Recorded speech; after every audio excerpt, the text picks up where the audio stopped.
জুলাই যোদ্ধাদের দায়মুক্তি ও আইনি সুরক্ষা দিতে অধ্যাদেশ অনুমোদন দিয়েছে অন্তর্বর্তী সরকার।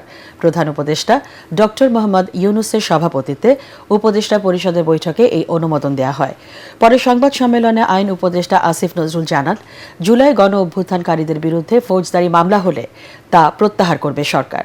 একই সাথে এখন থেকে নতুন কোনো মামলা করাও যাবে না। বিস্তারিত জানাচ্ছেন একরামুল হক সায়েম।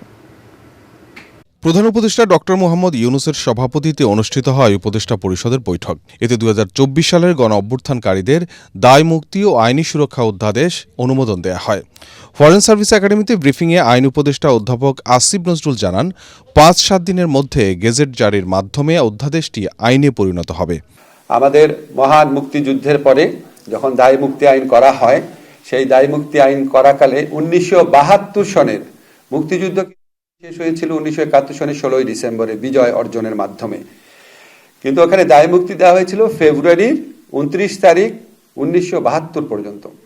তা আমরা এত দূর বিস্তৃত করি নাই, আমরা জুলাই অগাস্ট, আমরা জুলাই গণ অভ্যুত্থানে যে ডেফিনেশন আছে আমাদের বিভিন্ন ঘোষণাপত্র, জুলাই সনদ, সেটাকে বিবেচনায় রেখে জুলাই অগাস্টে সংগঠিত ফৌজদারি কার্যাবলী। আইন উপদেষ্টা বলেন, জুলাই অভ্যুত্থানকারীদের বিরুদ্ধে ফৌজদারি মামলা হলে তা প্রত্যাহারে পদক্ষেপ নেবে সরকার। অলরেডি যদি কোনো মামলা হয়ে থাকে, জুলাই গণ অভ্যুত্থানকারীদের বিরুদ্ধে ফৌজদারি মামলা, রাজনৈতিক প্রতিরোধের উদ্দেশ্যে সংগঠিত কার্যাবলীর কারণে যদি কোনো ফৌজদারি মামলা হয়ে থাকে, তাহলে সেই মামলাগুলো প্রত্যাহার করার পদক্ষেপ সরকার নিবে এবং এখন থেকে নতুন কোনো মামলা করা তাদের বিরুদ্ধে জুলাই অগাস্টে সংগঠিত রাজনৈতিক প্রতিরোধের উদ্দেশ্যে সংগঠিত কার্যাবলীর দায় দায়িত্ব থেকে এর জন্য যদি কোনো নতুন মামলা করা হয়, সেই নতুন মামলা করা যাবে না। একই সাথে আসিফ নজরুল আরও জানান, কোনো হত্যাকাণ্ডে ফ্যাসিস্ট সরকারের পতনের সম্পর্ক না থেকে যদি ব্যক্তিগত সংকীর্ণ স্বার্থ থাকে, তাহলে মানবাধিকার কমিশনের শরণাপন্ন হতে পারবেন ভিকটিমের পরিবার।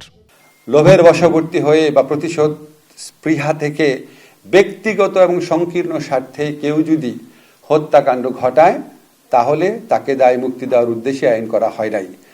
এখন প্রশ্ন আসতে পারে, কোন হত্যাকাণ্ডটা আপনার রাজনৈতিক প্রতিরোধের প্রক্রিয়ায় হয়েছে আর কোন হত্যাকাণ্ডটা ব্যক্তি এবং সংকীর্ণ স্বার্থে করা হয়েছে, যেটার সাথে রাজনৈতিক প্রতিরোধের সম্পর্ক নাই। এটা নির্ধারণের দায়িত্ব আমরা দিয়েছি মানবাধিকার কমিশনকে। জাতিসংঘের প্রতিবেদন অনুসারে জুলাই আগস্টে অভ্যুত্থানের সময় নিরাপত্তা বাহিনী ও আওয়ামী লীগ কর্মীদের গুলিসহ বিভিন্ন সংঘাতে ১৪০০ জন হত্যাকাণ্ডের শিকার হন। সে সময় অভ্যুত্থানকারীদের প্রতিরোধমূলক কার্যক্রমেও কিছু মৃত্যুর ঘটনা ঘটে। একরামুল হক সায়েম, এটিএন বাংলা, ঢাকা।